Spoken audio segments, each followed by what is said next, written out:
What's up, everybody? What's going on? Today's going to be a short video. No guns involved in this one. No shooting. Been busy at work. Crazy busy. But what I have been doing here lately, I've been reading. This is the book I've read here recently. The Warrior Poet Way. And it's a very good book, I think. Written by John Lovell there. It was weird reading the book because I've seen a bunch of his videos and stuff like that. So whenever I'm reading, I can hear his voice like he was doing a video and talking about the book. So I didn't realize I was a warrior poet somewhat, the way I live my life and the things I was doing, but, never thought about that was how I was. But, because basically the book's about balance in your life. You could be a warrior. I was in the military and I was married at the time when I was in the military. So you got that part of your life, then you got married life at home with kids and stuff like that. So it's a balancing act. It just goes into a lot of detail in the book about doing that and how to have a good marriage. There's ways to have bad marriages too, as we all know. I've been, sad to say, been divorced twice, so I'm no expert on marriage, that's for sure, so don't look at me for marriage advice. All I know is, one thing I did notice, he pointed out at the beginning of the book, if you marry somebody, have the same belief system. Like if you're both Christians, that's fine. If your one's a Christian, one's not, that's not really going to work. That's what happened to me. If neither one of you believe, that's fine too. Whether you're atheist, agnostic, or whatever your belief is, if the person you're married does not believe the same as you, most likely you're going to have a lot of struggles. Unless you're super strong and they convert or become what you are, which depends on the person. But if the best results is to start out both of you having the same belief system. Trust me, I failed on that one. But my first marriage, I thought she said she was a Christian, but turns out it wasn't the case. So you live and you learn, But when I got married a second time, I knew she wasn't a Christian. I thought, I was strong enough. She would go to church with me.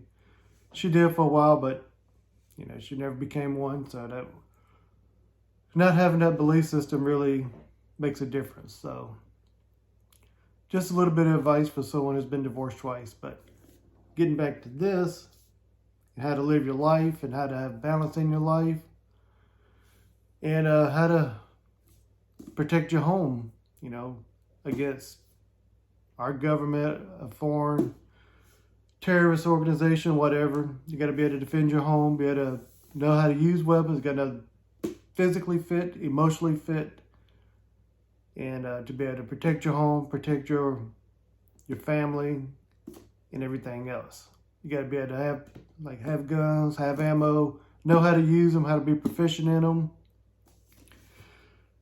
And that's the warrior part. Then the poet part comes in where you got to be loving and caring towards your wife and your kids and your grandkids or whatever the case may be.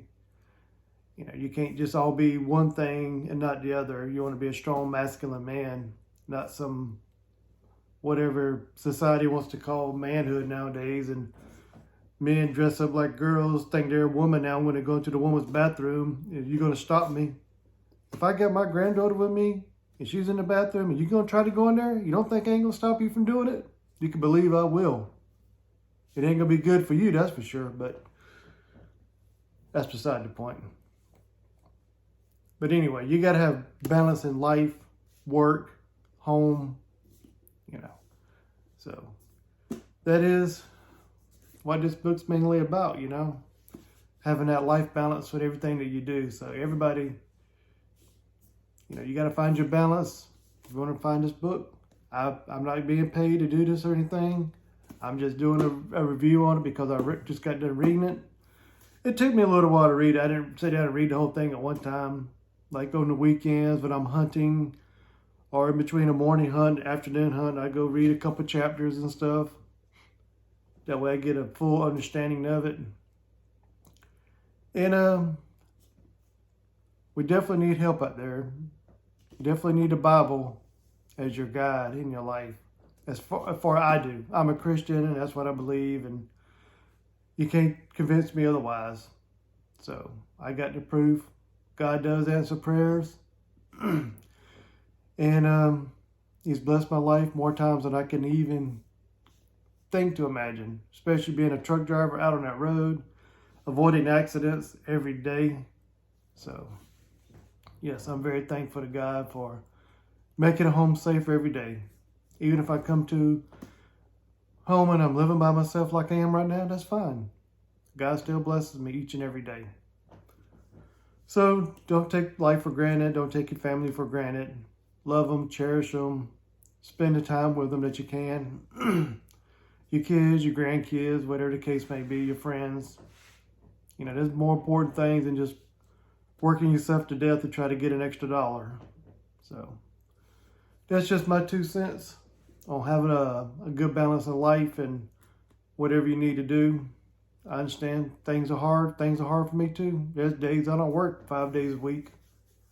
So that's pinching pennies, trying to make every dollar go as far as it can. So, all right, everybody. This will be about it for this week. Maybe next week I can get some shooting done, but we'll see. But this is life out on the homestead, living out in the country. So everybody do the best you can out there, and be thankful for what you do have in life compared to a lot of other places in the world that don't have what we have. Some of our poorest people are still more wealthy than a lot of these other countries. So, all right, everybody. Be safe out there. God bless you. We'll see you in the next one.